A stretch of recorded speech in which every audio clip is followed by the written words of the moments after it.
We have two speakers lined up and who are experts in this field. And I'm happy and honored to be welcoming first Professor Sanket Goyal. He's a professor in BITS Pilani Hyderabad campus, and his expertise is on MEMS, and they have excellent characterization facility out there. He's told me not to talk too much about himself, so I'll keep it very brief. But what I need to mention, as this is part of Census Council, is that Sanket is actually a distinguished a lecturer under the Census Council. So if anyone wants to know more about his expertise and field, you can actually invite him to give a talk in your institute, and he should be glad to do it. Sanket, it's all yours, and we'll take it from here. Thank you so much, and Dr. Veda, for giving this opportunity. And so happy that you have organized this very, very important and very contemporary webinar on MEMS, actually. And it's important to know that today is the last day, and we are ending with a very good note where Professor Nayak will also be speaking, who has been pioneer in this area of MEMS and related devices. So I would like to also introduce Miss Nishita NK. She is a PhD scholar in our team at BITS Pilani Hyderabad campus.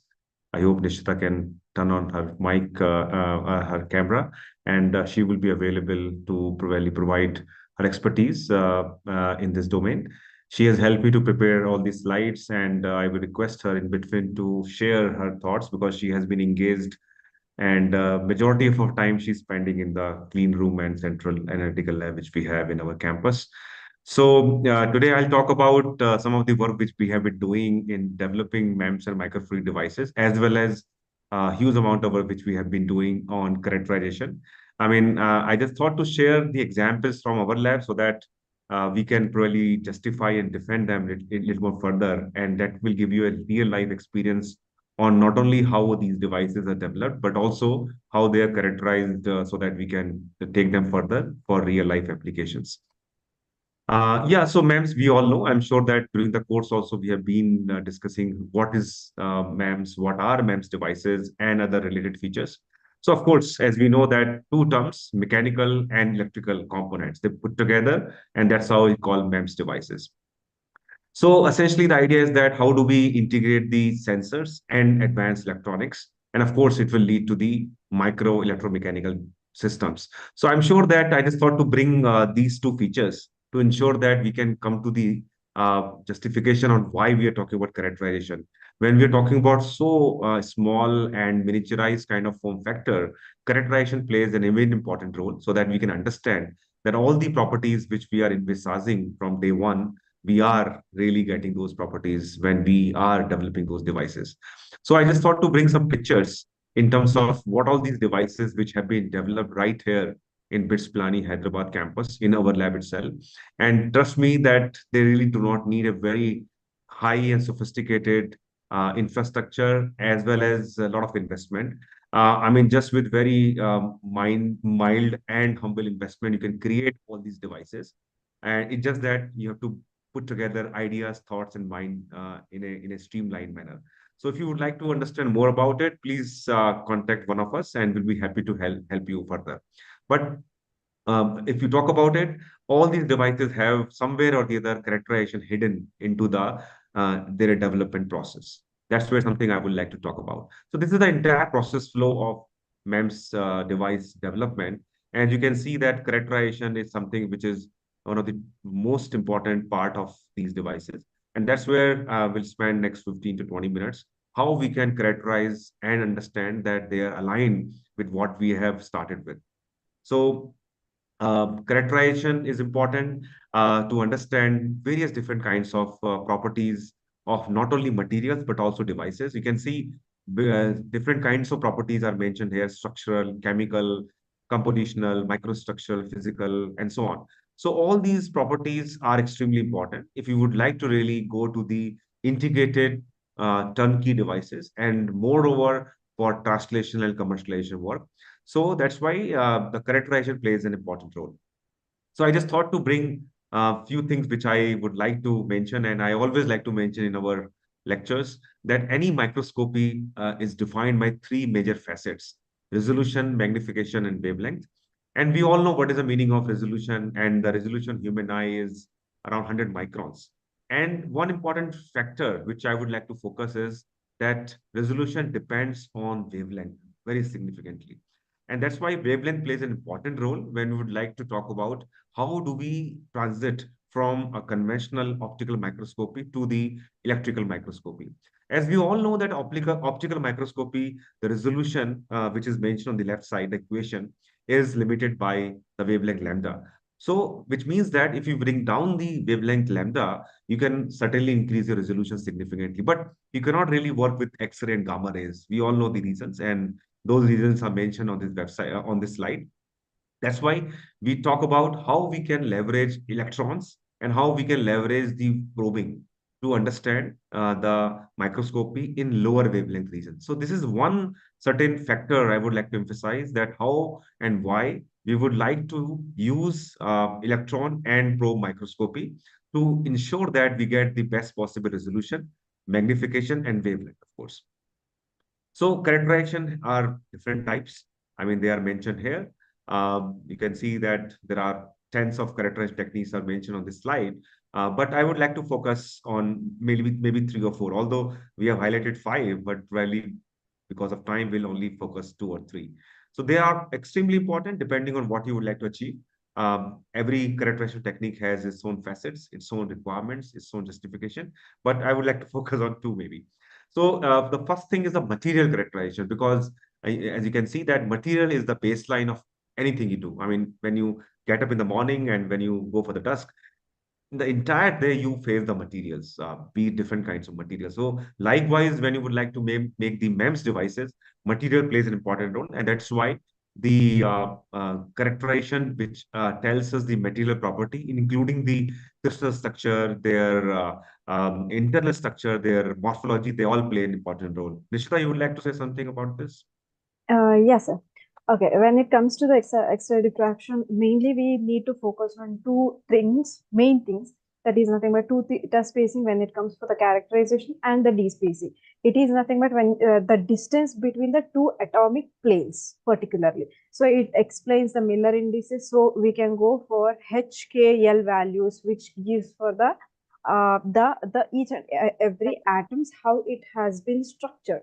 So along with that, if we have to come for how the characterization, how the analysis can happen, then there is a word which comes to the play as JCPDS. It is a database. We can say just like how ML or other parameters which has multiple data sets which is involved in single area or file.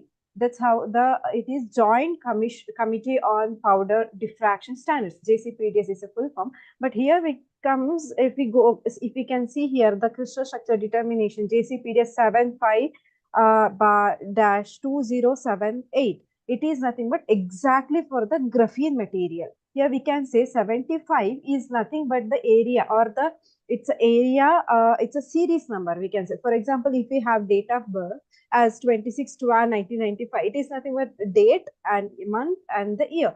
In the same way, 75 is nothing but a series of set of data, and others 2078 is a set of catalog number in which all the materials have been included. It can include reduced graphene oxide, or carbon nanotubes, anything as such. Here we can see that the cobalt and RGO composite. There are different JCPDS. Here it also includes the JCPDS of graphene along with the cobalt JCPDS. Here we can say 05. It's another set which includes 0727. Again, there are different kinds for different materials. Again, for silver nanoparticles, it is exactly 040783. It is here we can see there are two theta values which has been we can see at 28.1 degree, we can see one highest intensity peak, which explains the silver nanoparticles, whatever we have, it is formed is in the plane of 111,220 in the face centered cubic. And there is one more peak which we can see over there is like it has a cubic structure. That's how. Over to you. Yeah, thank you, Nishida. So moving on, so other important microscope pages said that if you really want to achieve the best possible resolution without losing the other features of a particular structure, electron microscope plays an important role. As you can see this particular video on the right side of the screen, how the entire electron microscopy works. Of course, vis-a-vis to the optical microscopy, the glass lenses are replaced by the electrostatic and electromagnetic lenses. And then it has the similar kind of structure as you see in the case of electron gun, where the high energy particles can eventually bombarded on a surface. And when they are bombarded, there are different ways. You can see how the electrons are sort of coming out. So in scanning electron microscopy, we primarily focus on the backscatter electrons. They create the information from the surface, the morphological information from the surface, and which can be assessed in terms of understanding of how the morphology is varying when you move the electron gun from one point of this substrate to the other point. So that is an important role to play where backscatter electrons carry the information and you can scan the entire substrate and you can find out how does it work. You can see that these are again pictures taken from the material development from our lab itself. On the top left side, this is the typical picture of RGO, which is grown on a Wattman filter paper. Yes, Wattman filter paper. And on the right side, it is the silver laser-induced graphene composite. Essentially, it is developed by the in situ growing silver on laser-induced graphene. And you can also appreciate the scale, 100 nanometers for the RGO and 5 microns for the silver LIG composite. So you can see these small dots correspond to silver, these ones, and the remaining surface is filled by the graphene and carbon structures. So when you move down towards the side view, you can appreciate that the entire reduced graphene oxide layer is around 30 micron thick. And you can also see that how the silver nanoparticle, which are close to 80 to 100 microns, will look like when you would like to see under scanning electron microscopy. So with this, you can appreciate the entire characterization, entire silver LIG composites synthesis process, and it eventually does give very nice structure, very nice uniform structure of silver, which is also embedded with the laser-induced graphene. Moving on, I would really like to talk about very briefly about contact angle measurement. Contact angle measurement talks more about the wettability, how you can appreciate and find out the wettability of a given liquid on a given surface. So essentially, the idea is that, as you can see, I'm sure many of you know that if the contact angle is more than 90, it is hydrophobic surface, and if the contact angle is less than 90, is of course a hydrophilic surface. This is a typical structure of how the hydrophilicity, hydrophobicity is varying on a given substrate. So I just thought to give another example from the work which is done from our lab itself. Our team has developed the laser-induced graphene as well as the laser-induced reduced graphene oxide. You can see that when you move from laser-induced graphene to laser-induced reduced graphene oxide, the contact slightly changes from around 130 degree to 122 degree. Of course, both the materials maintain the hydrophobic behavior, but there is slight difference on the hydrophobicity altogether. What we have done is that we have leveraged this property to understand how the RGO coated sponge will will have the highest hydrophobicity. And you can see that we have tried to understand how the oil is penetrated in a fraction of a second, and it indicates the strong oleophobic properties. So we have tried and tested all this material, both RGO and LIG, to understand the hydrophobic behavior. And one application which we have tried to understand how the oil penetration, how the oil water can be separated between the two. Probably I'll skip the FTIR because, of course, the time is limited. But of course, these slides will be available to all of you. The probably one more characterization technique which we would like to share with you is the UV vis spectroscopy. As the name says, UV, of course, means ultraviolet, less than 400 nanometer. Vis is 400 to 700 nanometer. NIR is, of course, beyond 700 nanometer kind of thing. So this slide, especially this illustrations, talks about when you have an entire beam of light, which has the entire replica, entire spectrum from UV till visible till NIR, and we can expose a sample to the light across the entire spectrum from UV, visible, and NIR. And based on how the molecules are absorbing specific wavelength, we can find out the vibrational and rotational energy changes. And in a way, just to give you in a nutshell, we can find out that what is the absorption peak corresponding to which material. And that way, we can easily find out and we can easily recognize that where we are, what kind of material composition we are trying to understand. So just to tell you that detection, as I said just now, the unabsorbed light is measured, which produces the absorption spectrum. I'll show a couple of interesting results from our work in the next slide. And the spectrum shows peaks corresponding to materials' optical and electronic properties.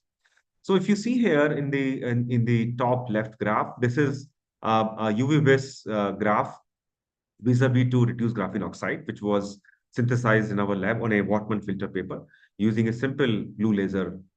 As you can see that it has the corresponding peak around 300 nanometer. So basically, it shows the transition from N to pi star transition of carbon oxide bond, which basically manifests that the strong presence of reduced graphene oxide, because we can go back to the truth table and find out that it basically manifests the reduced graphene oxide presence. And also, we can also find out the red shift, which is observed at 281 nanometer. And again, which talks about the aromatic carbon-carbon bond. So basically, with this kind of graph, we can conclude the reduction of graphene oxide to reduce graphene oxide. And of course, we can find out the structural modifications. In the second work, really Nishita can share the real device which is presented on the bottom right side of this particular slide. So basically, this is a 3D printed, very small. You can see like it's like a 1 inch by 2 inch kind of device. It is developed using a stereolithographic 3D printer. It's a 4-layer kind of device, and so basically, we have used this device to synthesize initially silver nanoparticles, and now we are synthesizing the carbon dots.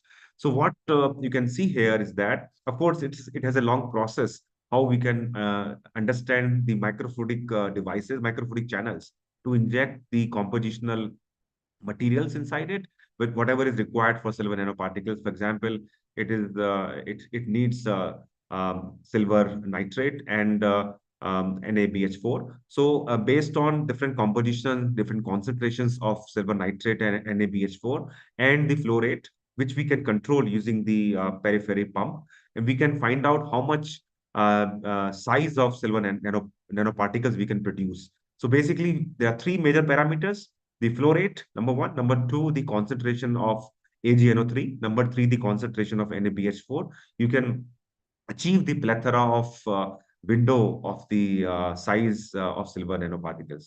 So what you see here in the first picture, when you have a different flow rate, basically it shows the ratio flow rate between two different inlets. One inlet has AgNO3 and the second inlet has the NaBH4. If you have a different ratio flow rate, you can achieve different absorption peaks, which are closely linked with the conventional peaks of silver nanoparticles around 400 to 410 nanometer. So which basically manifests that what kind of flow rate what kind of optimum flow rate which we have to use to achieve the silver nanoparticles.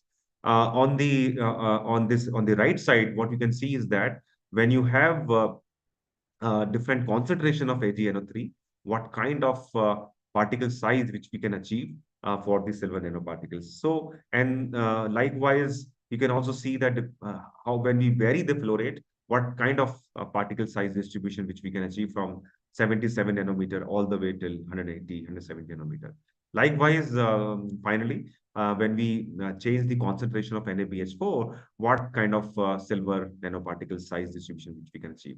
So the point I wanted to make here is that you can vary different constituent of the process to synthesize silver nanoparticles as well as the flow rate to achieve different size distribution of silver nanoparticles, which and based on the UV-vis NIR spectroscopy, you can find out what kind of nanoparticles I would really like to use in my subsequent experiment. For example, if you want to use 35 nanometer silver nanoparticles, so you can choose for example, 20 millimolar of NaBH4 and 0.3 millimolar of AgNO3 at the flow rate of around the 3 to 2000 microliter per minute or so. So based on all these factors, you can optimize it and you can use it for subsequent experiments. So basically we have achieved as small as 35 nanometer particle size at optimal conditions. By the way, one thing I want to mention, all these things have been done on room temperature. We don't need to use any heaters or any other thermal periphery. In fact, the same device was also used for gold nanoparticles. And as I said, we are currently using this device for quantum dots synthesis as well. So basically, these three, for examples, I have tried to mention is used not only to characterize the nanomaterials, but also to eventually characterize the MEMS devices. Well, I have few more data about Raman microscopy, Raman spectroscopy, and so on, but probably I'll skip that. And so in last 2 minutes, I can talk more about the kind of work which we do. So we develop primarily two different domains of devices: intelligent sensors and smart energy harvesters.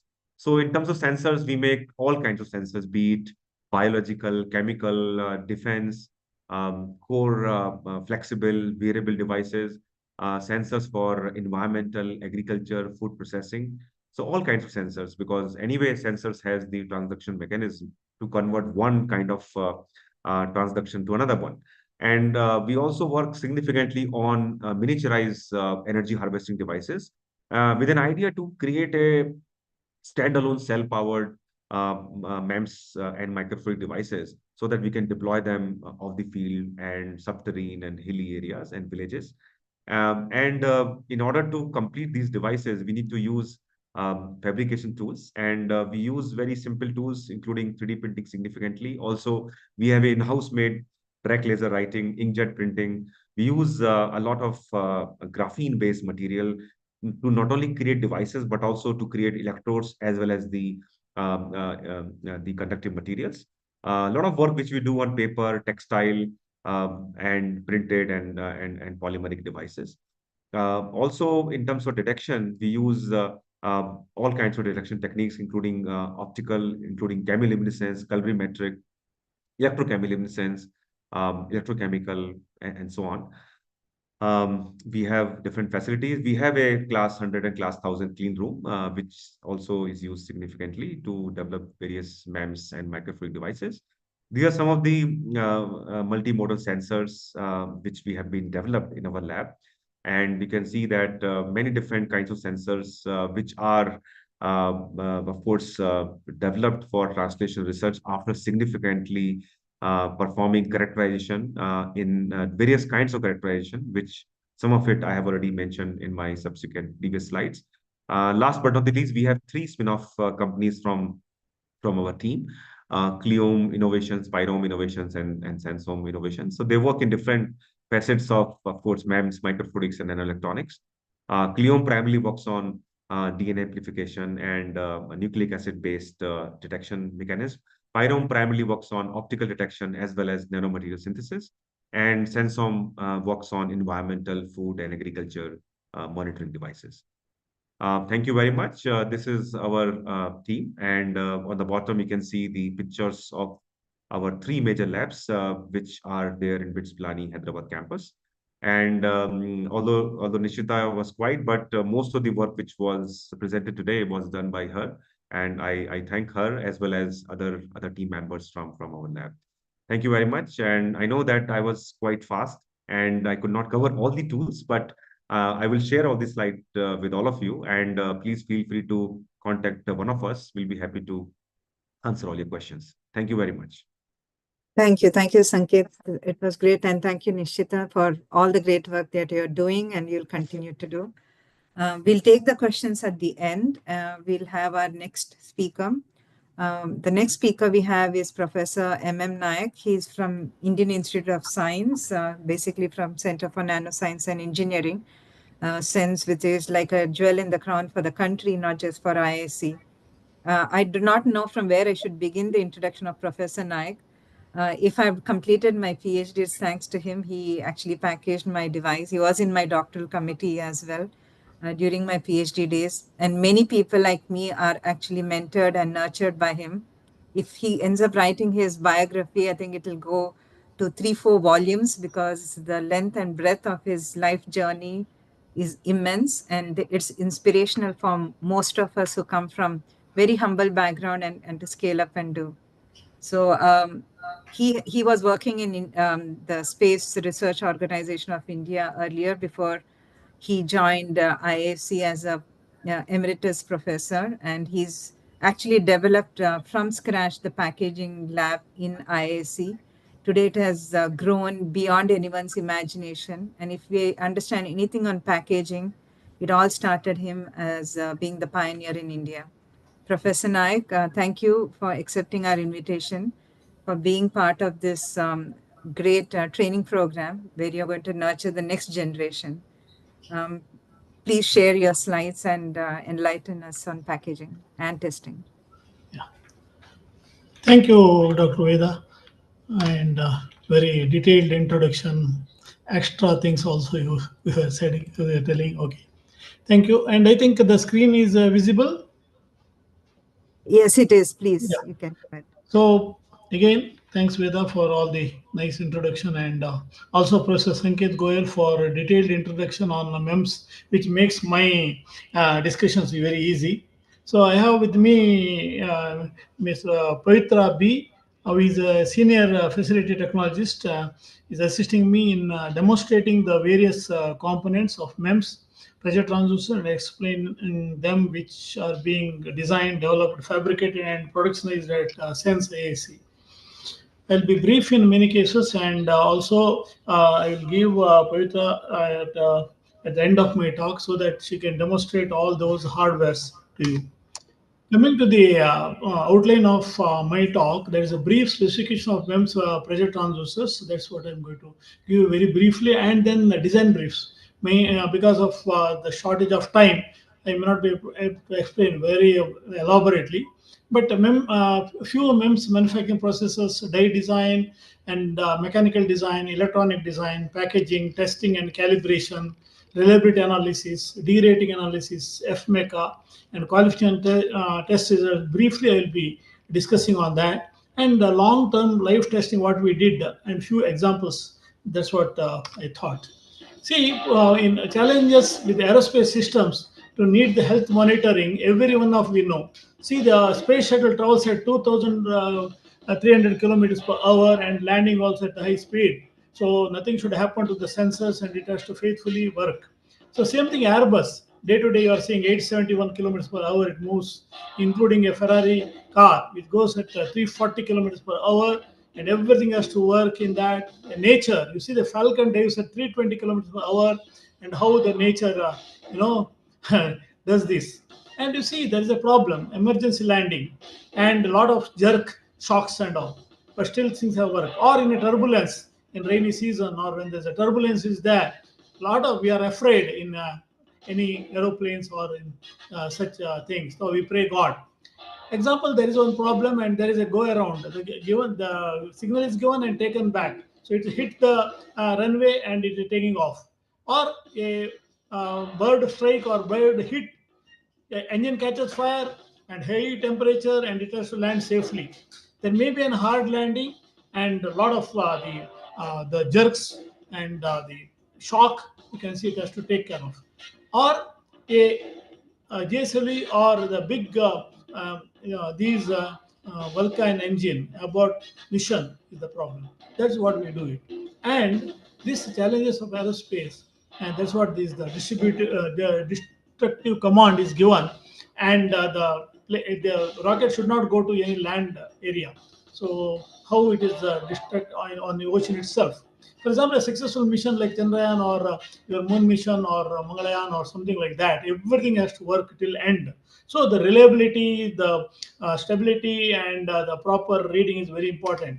So any aerospace system, you have, it is not that just we are talking about rocket or aerospace, but balloon experiment, aircraft health monitoring, missile guidance, weather stations even for that purpose, ground testing, launch pad, payloads, spacecrafts, deep space missions, Earth observation, remote sensing, everything, it has to survive. That means the reliability is important. So the quality of the material what we put and redundancy how we build. So this everything depends upon electronic packaging. What is packaging? It's heart of every electronic application. For example, you take your mobile phone, how it is packaged. We never appreciate it, but it is almost invisible but indispensable if you see. So the assembly plus integration technology is the electronic package. As simple as that, but in a structured way. But it is undervalued by many, as you know that there is no chance that people will appreciate it. But what is it and why we use this? It interconnects individual component, let it be register, capacitor, ICs, transistor, speaker, that this everything it interconnects in a structured way, and very importantly, it protects the component and devices from damage due to handling. Main thing is handling. Like a mobile phone, when you handle itself, it damages no use. So it has to vibration, like as you are going a bike or anything, you under vibration, shock, suddenly it falls or something like that. Moisture, yes, heavy rain, and it is become moisture, but still it works, and it should reliably dissipate heat. Even during accident, something may happen to a human being, but this mobile will be intact in many cases. Example of transducer classification is like this. Depending upon the requirement, you have the temperature sensor, speed sensor, shock sensor, vibration sensor, acoustic, radius, all that sensors. So these are the things which converts a physical phenomena into an electrical output for measurement, for indication and all. What is that? Let us see briefly. So purpose of that is the indication to know the value of that, and let it be any measure and also they measure that value and record it when we people are not there, but still record it and control. That is important. There is the we'll take one example on pressure. If you say pressure, is this only one type? No, you have absolute pressure, you have gauge pressure, you have differential pressure. Also, there is a reference pressure. These are the things are there. For example, what is that absolute pressure? If you want to measure a P1 pressure with respect to vacuum, that we call it absolute. For example, this is the datum line is vacuum in this graph, and P1 is the pressure, and you are going to measure this pressure amplitude, and this is absolute pressure because this is the pressure. Yeah, this is an atmospheric pressure. P1, P2, P3, different pressures.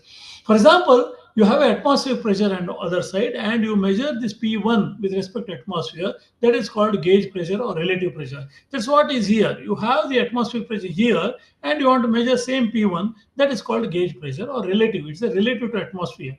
That's one. This is what is there. And your reference is atmosphere here. No, you want a reference pressure with respect to that you want to measure. Yes, it's possible. You are on a moon or a Mars or somewhere remote place, maybe underwater. That is the reference, and then you want to measure that pressure. That is called the reference pressure. That is you have a P1 as a reference, and you want to measure P3. That is the reference pressure. Not that I want to see only the difference in pressure. P1 and P2, for example. So you apply P1 in one port, P2 in another port. So that pressure, what you see, is a differential pressure. That is here. You have a P1 and P2, only the difference you measure, the differential. As simple as that. Now, coming to just to give a analogy of that, how it all happens. So you see, there is a sensor. You can see here. It is a sensor here, a MEMS sensor. P2 pressure is applied here, and P1 can be here. So in this case also, when your pressure P1 and P2 are the same, then you see it is a zero output because you have a piezo resistors here connected in a B-stone bridge configuration, and you get a zero output. Example, you take, for example, one more, the same diaphragm, we apply the pressure on the top, and it deforms towards the bottom, and then you get the differences, let us say 2 volts output. So that 2 volts is a positive pressure. For that, you get plus 2 volts. Similarly, you are applying the pressure for the same diaphragm on the bottom side. It deflects on the top towards like this, and what you get an output is a minus 2 volts. That means you know the direction also, not only the value and the direction. That means it is possible if you give the pressure same in the both sides of a diaphragm, you get the zero output. But if there's a difference, positive pressure plus 2 volts, if it's a negative pressure minus 2 volts. That's how it's going to happen. So sensing in a transducer, for example, pressure transducer, which converts a physical phenomena like pressure into an electrical output, it requires excitation because it's a passive device. What we see if the resistors in a B-stone bridge configuration, we are not interested in temperature, vibration, sound, humidity, radiation, or these all other noise levels like lightning, thunder, earthquake, flood, or smoke, altitude, or flames, explosion, re-entry, or wear tear, maintenance, electromagnetic interference, EMC, and all. So we are not interested. So that is what is the definition for a transducer. It has faithfully measure and it has to convert into a proportional electrical output. This is one example of this aerospace grade transducer, wherein you have the all the parts of a sensor, and very specifically, I'm talking about this device, which is called a MEMS sensor, which I am going to show you this in detail. So this is a sensor which is there in this, but other things only to protect it and to see that it is completely isolated from the environment. So this is the place where you're going to bond, and this is the fully mechanical parts, and you see how it is assembled. This is the electric connector, and this is the cover on that, but electronics is here, including the so many other requirement, and then this is the sensor, and this is a glass to metal sealing, and that's how you have this thing. And here is the bonded the pressure port. This is the pressure port what is required. Yeah, that's what is being done. So that's what is called the aerospace being done. That's what is showing you. Yes.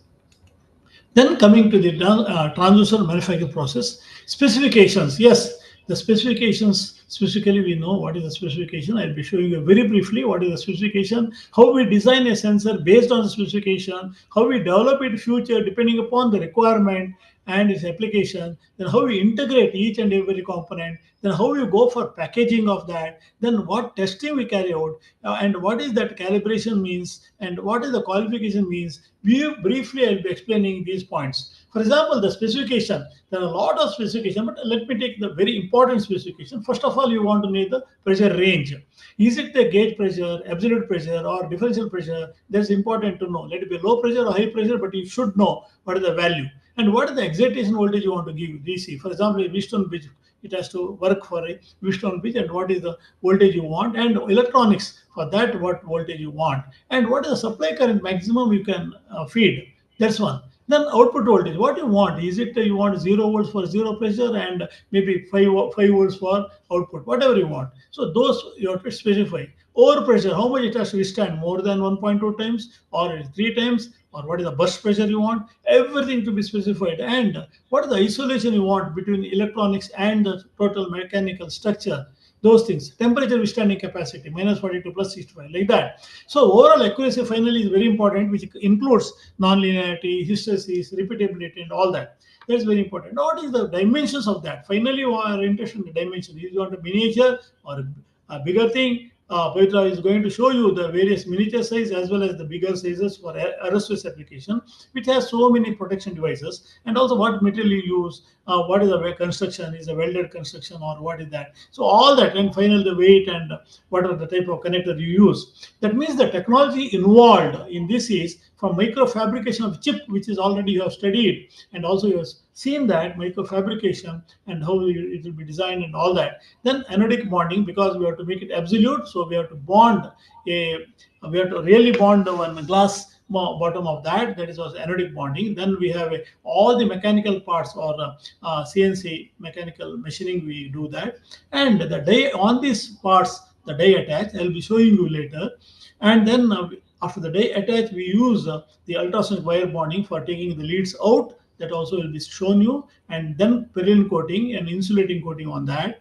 Then we have to have the laser welding of the top portion. So that's what we do, a mechanical part called housing, the laser welded, and also we have to engrave what is the inside, which device has gone. So that we have to identify at that time, because afterwards you cannot see the device. So we engrave that number and its specification. Then the glass to metal sealing is already this inbuilt on this, which will be a leak proof one, and gold plating will be done all these leads, and then the heel, but whether it is all sealed one, is it really leak proof or not. So those things we'll do, the helium leak detection will do it. Then electronic module will integrate. Then that is becomes the packaging here. The electronic action, all this, how we fix it is packaging. And then calibration. We do the, if it's high pressure, low pressure calibration. And we have to temperature compensator. It has to work from -40 to +70, +60. For those temperatures, you have to compensate for that. The drift should be reduced for that purpose. Of course, depending upon the requirement, the acceptance and qualification testing and calibration we have to do here. And finally, documentation. Maybe I'll be showing you some of those. This is the basic die, you may know already how is the die is already many people might have explained about this. So this is, for example, a pressure die. Again, this is from Professor K. N. Butt's late Professor K. N. Butt's slide. So you apply pressure from bottom. This will deform in positive way top. So then the changes in resistance to in increase in its resistance to decrease in resistance, connect in a Wheatstone bridge configuration, and you get a proportional output. So these two strain the piezo resistors, which is actually here, it is either embedded, and depending upon the requirement, it is done by diffusion or an implantation. Those things will be here, and you'll be seeing already this, and pressure is applied. So these deforms in a positive direction, other two give a negative direction, and you get a proportional output, and it's a full scale. Like this, it's a Wheatstone bridge.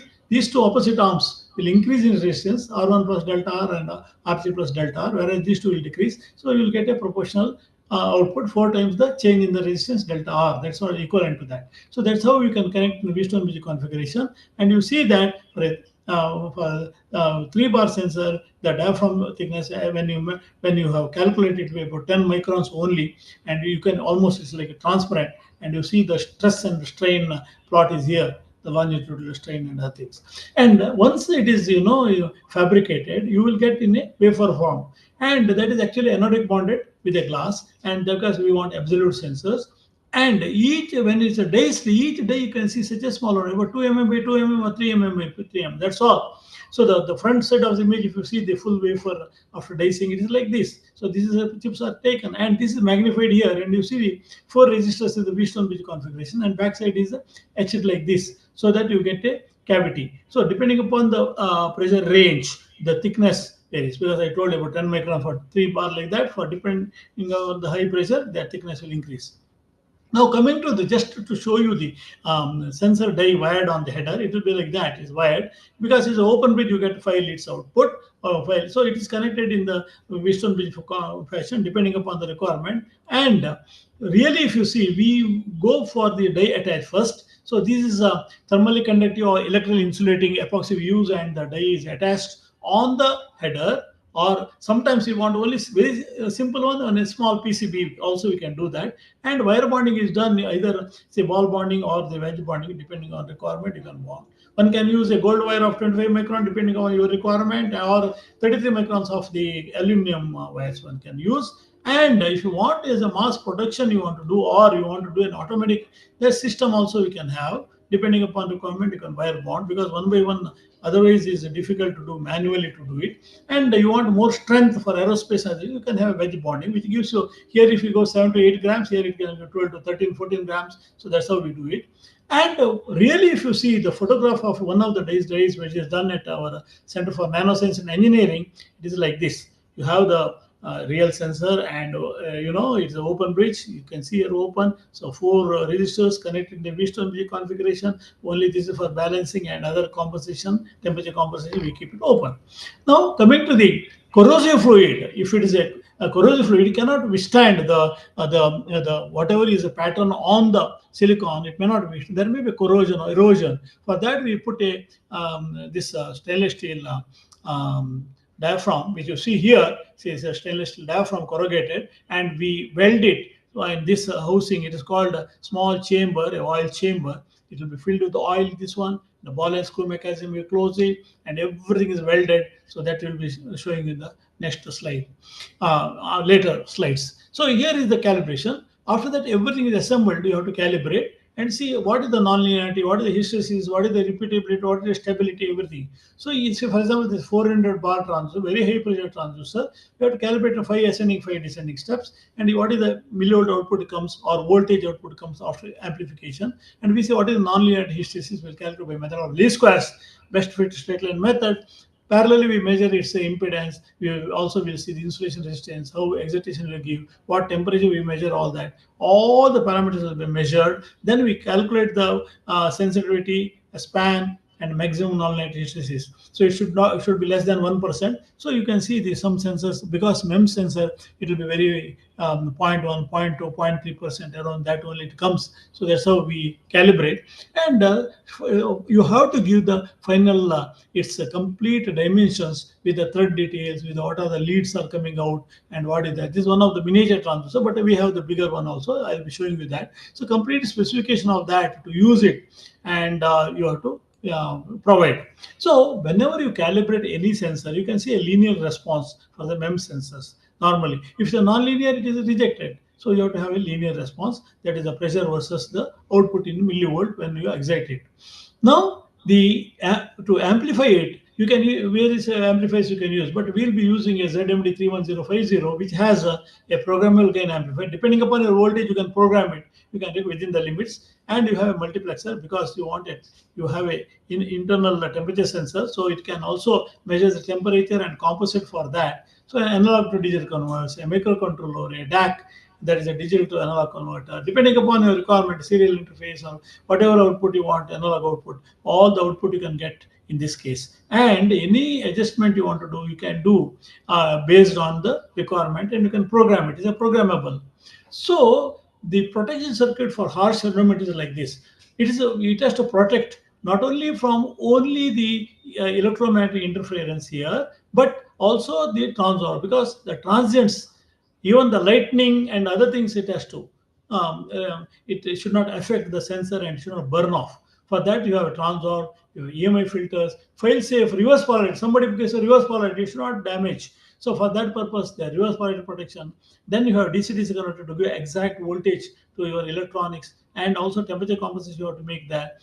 And apart from that, the sensor bridge has to be excited at the constant voltage, and then you have the mechanical protection for that, so that by chance somebody pokes with something, the bridge should not, it should not open out. For that only you will give the protection, like corrugated diaphragm, and there is a perforated in between a protection cap like that. And not only that, for output also you have a transformer and short circuit protection, because output 2 may short circuit anytime. For that purpose, you have to give a protection. So total protection, and you have a reliability of something like 98 to 99%. That's why you have here the pressure, and you get a proportional output here, and it is exerted through all these circuits. That is very briefly, that is the one. That means for a pressure sensor, the mechanical components are also very important, because it's a protection as well as its a reliability. So all the raw material onwards inspection, making, sizing, finishing, deburring, all these final inspection, and finally the documentation of each and every component is required. For example, this is a mechanical design. If you see, this is a cross section, what I have shown you already, but you have a sensor here, and this is the glass to metal sealing, what you see dark green, and this is for oil filling. You have ball and screw mechanism for oil filling under vacuum and then blocking it. This is only a cross section view.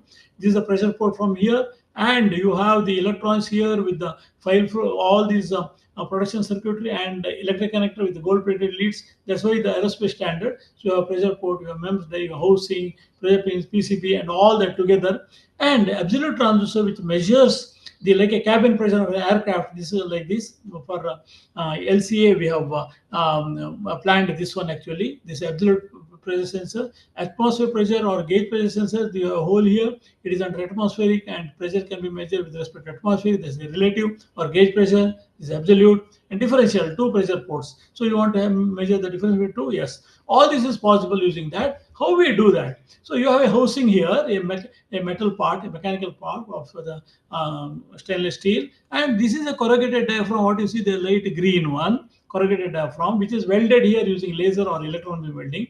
And you have the whatever the MEMS with the header, the glass to metal sealing. It is comes here. It is, again is welded, but there is a hole for a oil to be filled under vacuum. So oil is filled in these areas with vacuum.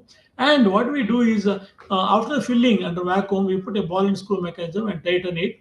Once you tighten it, it will become fully leak proof. And you have a pressure port, depending upon requirement, either a female or a male port or any tube, whatever you want, you can fix it by the again laser or electron beam welding. Then you can have a housing on that, which all the electronics have to be protected. So your protection circuit, your amplification, temperature compensation, all the compensation programming, everything is done here.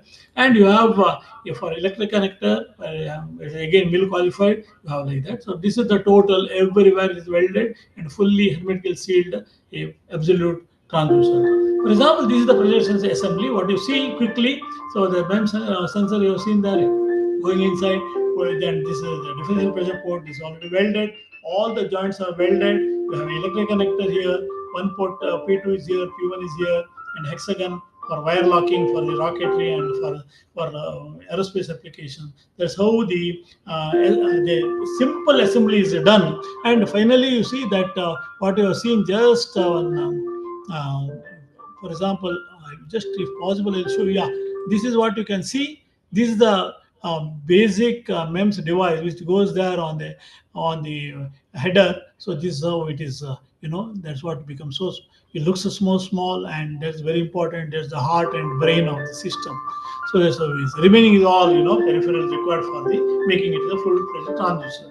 This is how it is being done, and similarly, we have the electronics also. It has to be tested. So even though you are telling it's some EMI filters, high voltage, it has to be tested before you assembly. Reverse polarity protection, whether it is really happening or not. When you reverse the polarity, nothing should damage. Voltage regulation happening. Everything you have to test it, and the signal condition amplification of programming. That's what is this. Even though the sensor is only 2 mm by 2 mm with the thickness of 1.5 mm, 1 mm, but you see the electronics, such a big electronics, this has to be miniaturized. That's how. So the reliability analysis for MEMS wire transfer, not only on the sensor itself, but fail-safe circuit is important. That we call it as a fail-safe circuit, because we don't want any failure to happen due to the power supply, lightning, EMIMC, or a shock or something like that.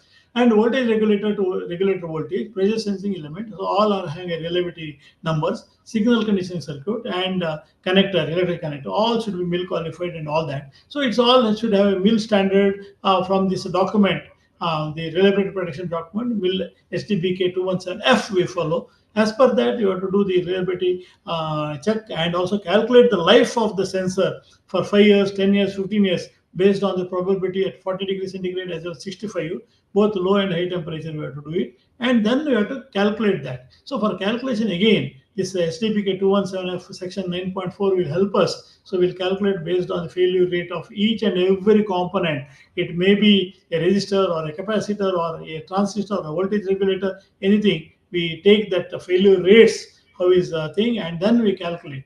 And that is not only that. Even if you have a capacitor or inductor or something, its voltage is say 100 volts, I cannot use for 100 volts. You have to derate it for 50% of these inductors, filters, and all, and diodes are 70% derated.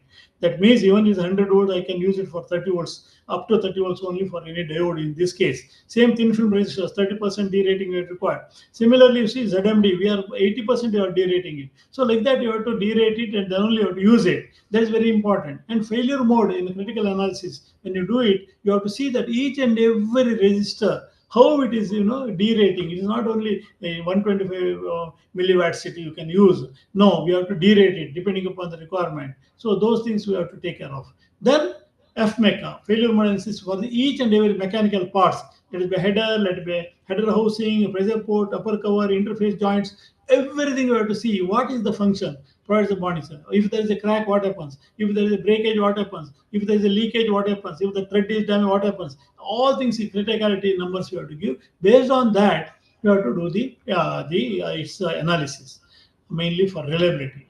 Then the limited qualification testament. We have to do the qualification so that it really passes the aerospace standard or some standard or automotive standard. For that high temperature test, we may go to plus 85, minus 7. Depending upon the requirement, we will go to these temperatures. Then we go to low temperatures, minus 55, 4 hours, keep it for a long time. It is not one cycle. We have to go to 7 cycles and all here. Same thing for thermal shocks. Suddenly from minus 40 to 65, 65 to minus 40, you have to put and see how it behaves. Acceleration, we have to go for a 15G acceleration in some cases, 10G, depending upon XY axis, and we have to do that. Not only that, random vibration, we have to go ahead, and you have to see how it behaves at vibration of, say, 1 kilohertz, 2 kilohertz, 3, depending upon the requirement, we have to vibrate for 2 minutes, 3 minutes, 5 minutes, 10 minutes, like that. Shock, 20G shock, you give sawtooth for 11 milliseconds, see how it behaves. Similarly, power supply, all the short circuit to open circuit, every test you have to do it. proof pressure. Not only once, two times you have to apply the pressure, two times the normal pressure apply and see that how it behaves. And bonding resistance between the connector and the pressure port. What is the resistance? It should be less than 2.5 milliohms. Those things to be tested, because for lightning this is very important to know the resistance of that. Life cycle, millions of 25,000 or 1 million cycles. So we do that. That we have to do it. And altitude test. Yes, 18 kilometers, 60,000, what will happen? That you have to do. EMMC testing, yes, that also important. C010304, those things, or RE010203, yes, that's required. And also the CS, this conductive susceptibility, that what you see, that conductive susceptibility, all that, the CS6, that we know that. And radiation test, radiation susceptibility test, all these also to be done. EMI tests are very important, because nowadays radar is a high voltage, 400 volts, because higher volts and all, for that purpose is required. That means any sensor goes out of the production, it has to go for preliminary tests like production check, visual inspection, dimension inspection, weight of the sensor, and also tests like insulation resistance between the casing and all the leads shorted together, output impedance, grounding, output impedance, all that, grounding contact, and the power consumption, what is the proof pressure, leak test after that. So variation of power supply, working test, so many calibrations and all it. Then only it qualifies for the things. Example, I'm going to give you a very small brief video here. So this is the basic sensor, how it is actually fabricated in that. And dicing operation, what they do using dicing. After dicing, how they inspect it. Each and every day is inspected through a microscope of maximum 10 to 20, depending on the requirement. How you characterize it, how we see the individual resistances, we measure that, and also if at all you want to see what is the imbalance it gives, or the offset it gives, and how we attach that to one thermally conductive and electrical insulated paste on a header for that, and how precision we have to do that. It should not move somewhere, and how we after do that, how we test it after wire bonding. This is the wire bonding, either gold wire or aluminum wire. I was showing you that wire bonding is done very precisely. Sometimes two leads for greater density or three leads for greater density to be taken. And perlin coating, because you have to insulate it from the outside thing, for perlin coating, welding of mechanical parts. We have a laser welding. How we do the welding, that's important, because the penetration should not heat. The laser electron welding, advantage is, even if the welds up to 2000, 2500 degrees centigrade, the top inside temperature will be 60, 70 only. Nothing will happen to the MEMS device or electronics. Helium test, whatever the joints welded or since is leak proof or not. And then shock tube test, we do that, so that dynamic shock it withstands, and all the insulation, isolation, everything will measure. Not only that, for low pressure sensor we have a low pressure calibration, and this is for high pressure up to 1200 bar. One can go for a hydraulic calibrator. You have to calibrate it, and again proof pressure, temperature cycling, minus 40 to plus 70, plus 60, depending upon requirement, and also insulation resistance, isolation resistance, continuity resistance, all that we measure. Once we measure all that, you are satisfied, then yes, you got the total sensor. That is what briefly I'll be telling you, but that is not enough. We have to see millions of cycles. If you see what happens to the sensor, is it life is over there or not? That's what we do. Say, for example, this is an offset voltage, and what you see, this is the pressure cycle, number of pressure cycles in x-axis, and you have here full scale output to see what is the span, what is the non-linear, and hysteresis. For example, if for example this offset is the blue is 0, offset is very close to zero point 0.2, let us say zero point 0.2 volts with the electronics, and it's a full scale output. What you see here, you see this is a span. This span is here, and green is the full scale output. That is this is the one nearly 5.3 or 5.4, let us say, and the span, because the difference between this and this is the span. So that is this, what you see is the orange line, is the orange span. It is like this constant. So it's a nonlinear issues when you measure every 1 million or half a million or 1/4 million cycles when you go on measuring. So how is the nonlinear hysteresis? It may vary. Small value. See, nonlinear hysteresis is only zero point 0.2. It is not going above zero point 0.3. It is a band is up to 1% you can go, even though. So you see, it is like that. So we know that even after 4 million cycles, 4.5 or nearly 4.5 million cycles, nothing is very stable and constant. One requires like that the sensor, so that it can work for a few 15 years, 10 years life. That is the requirement. Coming to the temperature, what happens to temperature? That you also see with respect to temperature before life cycle and after that, how you see, this is your both zero offset and full scale output, very stable. That's what is required for that. And also non-linear statistics and all, if you see, very small. That's nothing but point 0.2, point 0.3 value only. That means it is qualified for the aerospace. Now you want redundancy. For example, you are taking only one lead. Yes, single wire, but redundancy is very less. For example, one wire goes, that's all open circuit. But you can have two leads like that, double wire bonding. Then you can have this double redundancy, and it is definitely more better than this one. So that's why in some cases they demand like that you have to do, or sometimes three wires. No, not like that. Even a sensor spoils, nothing should happen. Yes, you have a three sensors in one header. In that case, size may be a little bigger, but one sensor fails, or in one lead goes there. Yes, you have one more, two more you have. Still one fails, one more you have. So there is a redundancy built in some of the sensor what is required. So triple redundancy mainly in many special aerospace cases use that. It's called triple redundancy. So depending upon this hardware redundancy, I'm not talking about software and all. Similarly, you can provide redundancy in wherever you want. You can provide redundancy just to show you an idea.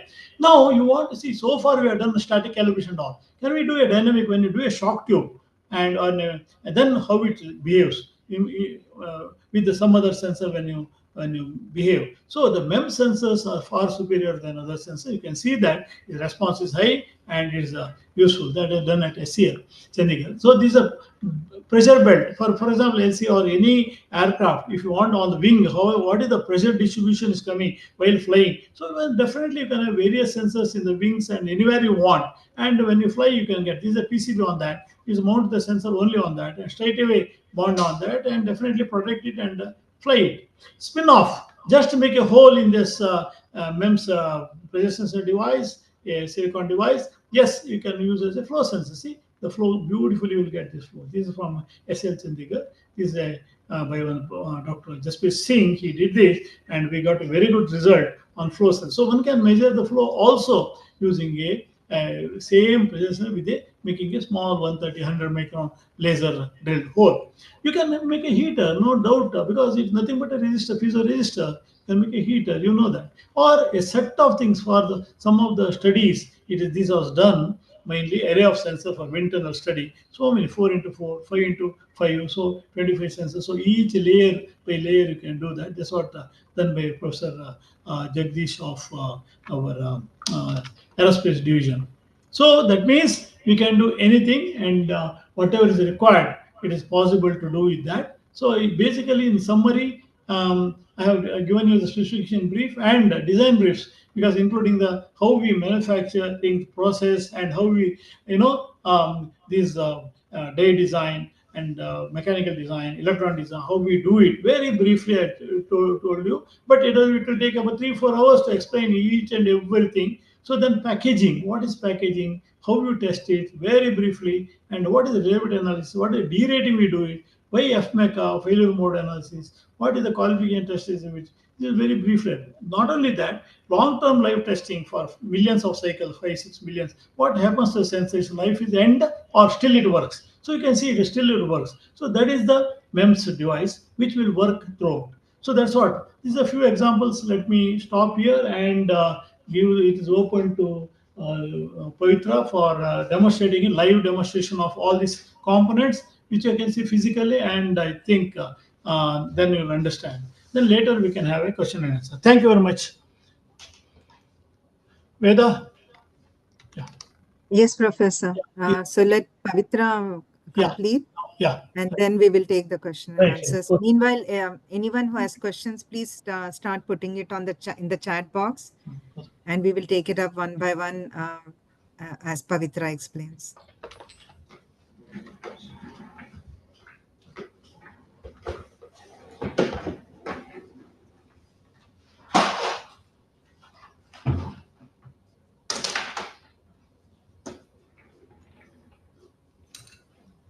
Hi everyone, I'm Pavitra, Senior Facility Technologist in Center for Nanoscience and Engineering, Indian Institute of Science, Bangalore. So as Professor presented, so first we want to manufacture the pressure transducer means we require the specification. From the specification we have to start that what type of a a pressure transducer is required, what is the range of it, and what all the electronics is required depends upon the application, it will vary. So we have to start with the specification, then we will design the uh, MEMS chip, then mechanical components. So once the design is over, it will go for the fabrication of the wafers. Once the wafer is fabricated and it will characterization is carried out, as professor mentioned. So we will once the characterization is verified, it will come for the packaging. First it will start with the dicing. Dicing means it will cut the sensor in individual die. So as you can see, these are the individual sensors. These are the individual 2 mm by 2 mm square sensor or single chip. It is having the V-stone bridge configuration. So we will once the dicing is done, we will go for the electrical verification, like resistance and voltage is applied, and we will check the offset of the uh, MEMS chip using the DC probe station. So once it is over, we will choose the header according to the type of the sensor. So this we are using for the absolute pressure transducer, and for the gauge, this type of the pressure sensor, so it will be open for the atmospheric pressure. So another one is a differential pressure transducer. So it's having the two pressure port, one is here and another one is here. So depends upon the type, we will mount the die on the header. The header is glass to metal sealing is there, and it will be tested in a vacuum for 200 bar pressure. And as you can see, it is having the six pin which is coated with the gold, and we have a various type of the pressure header also, as professor shown in this one. So this one is the triple redundancy header, and this is a single wired header, and this is another type of, and we have a TO package header also. One is gold plated and another one is metal plated, and this is a PCB mounted die which is having the aluminum cap as a pressure port. So So this is a low cost header, and die is mounted and leak proof also. Glass to metal sealing is there, and this is another type for the low cost and small type.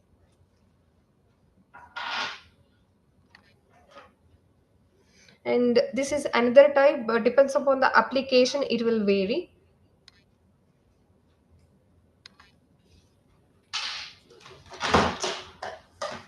Previously, sir shown the pressure transducer for the 400 bar. This is the actual devices, and you can see in a calibration chart, and backside of that drawing was mentioned how it is a thread is there and how it is protected from the dust, dirt, and environment. And finally, it will come like this. This is the final package with all the specification of the transducer, and how the configuration is there of the die. And this is the absolute pressure transducer. So it will die will be glass bounded with the vacuum, and here is the pressure port, and here is the electrical connector where you will get the electrical output finally. And as you can see, this is the laser welded uh, spot. Keep the two metal joint and pass the laser, and you will get the spot welded like this. And this is the gauge transducer.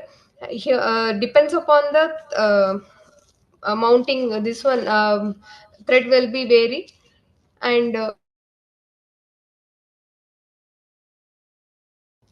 it is open to the atmosphere. This is another pressure transducer, which is a miniature of the uh, gauge pressure transducer. This is automotive pressure transducers to measure the pressure and temperature.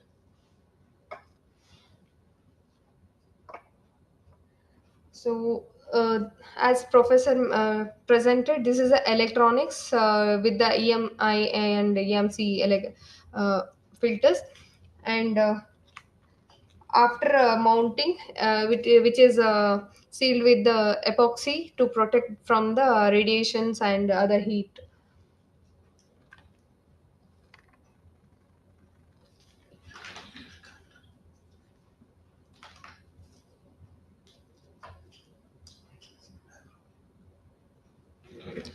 So this is another type of TO package we will tell for the power devices, and as Professor shown, this is the corrugated diaphragm, which will protect from the corrosion or erosion of the die, which will, and this is the electrical connector, which is having the gold plated pin hermetically sealed with the glass to metal.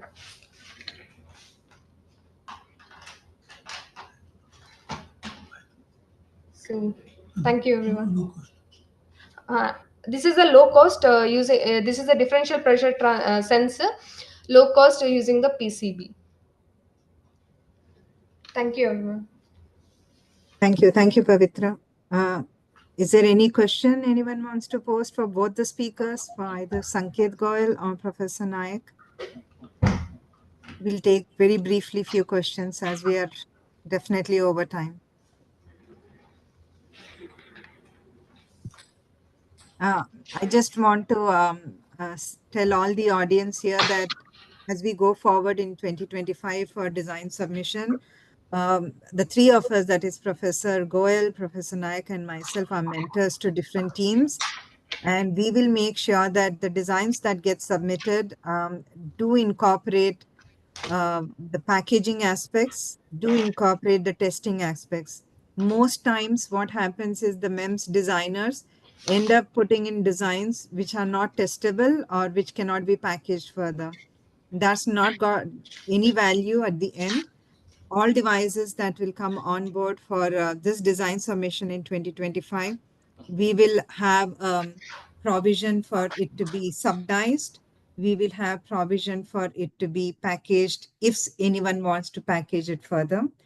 What I want to make it clear is that we do not fund from IEEE Sensors Council or from IEEE. We won't fund your packaging or testing. But if you have the funding, you can definitely go ahead and get them packaged after all the devices are tested once by the central working group. But Professor Goel, I think you want to extend the facilities of IIT, no, sorry, of BITS Pilani Hyderabad campus for anyone who Yeah. wants to come on board and test. I think it's the same with Professor Naik. They also welcome anyone who wants to come and test any of the devices we fabricate at SENS IISc. So you want to say something, Sanket? Yeah, I mean, we have been helping many students from different colleges. So far, we have trained at least 400 to 500 students from several colleges. So far, we have done only from Hyderabad-based colleges, obviously because of logistics limitations. But we will be very happy to help anybody actually. Please come down. And even you can email us your design. We can start developing and start initial discussions with you before you can actually come down in person. Please feel free. Thank you. Professor Naik, you want to say some closing remarks? We don't see any questions to any one of you. Yeah, I think like Professor Sanket said, similarly, I think we can also plan to have that. Once the discussions, once the packaging and all ours also, we can. I today I was talking to Sudhanshu, so he was also telling that why not we explore packaging of these sensors, and also if required some support for the fabrication also of these things. So that's what he was telling me today. So it is possible to take the advantage of all this And already many students are coming and using our fabrication, characterization as a packaging facility. So definitely we can extend that because it's a education purpose and really a need for the students to go ahead with the packaging as well as the testing, characterization and all. It's a good move. Yeah. Yeah. Thank you. Thank you both. Actually, on a closing note, I want to say a MEMS device, its cost is 90% coming from the packaging side as against just the device fabrication. So overall cost of a MEMS product will not be so much because of the microfabrication that goes into it, because we do bulk manufacturing or bulk fabrication, but it's the packaging which takes up the maximum area and also the maximum cost. There's a huge requirement in the world on packaging expertise, people with packaging expertise, and people who can test beyond it being packaged. So anyone who wants to have a unique skill set, this is the area that you should explore. And there's a lot of curiosity and lot of funding opportunity that comes in this space globally, irrespective of which part of the world you come from. Packaging is an area which is very multidisciplinary, but which is also very much required. So on that closing remark, I want to thank Professor Goel and Professor Naik for giving their valuable inputs and their time. And also going further, they are going to be mentors to 3 teams each. And that's a wonderful thing to have. So we'll all be engaged with all the participants going further. Thank you very much on behalf of IEEE Sensors Council and also IEEE for being part of this program. Thank you. Thank you very much, Veda, for your assistance as well as Thank you, Veda, full and all the support. participants. Yeah. I'm already getting feedbacks. I'm so happy to be a part of it, Okay, actually. Wish you all the great. best. And Thank you. all the Thank you participants so also. much. Yeah, thank you, all the participants also. Thank you so much.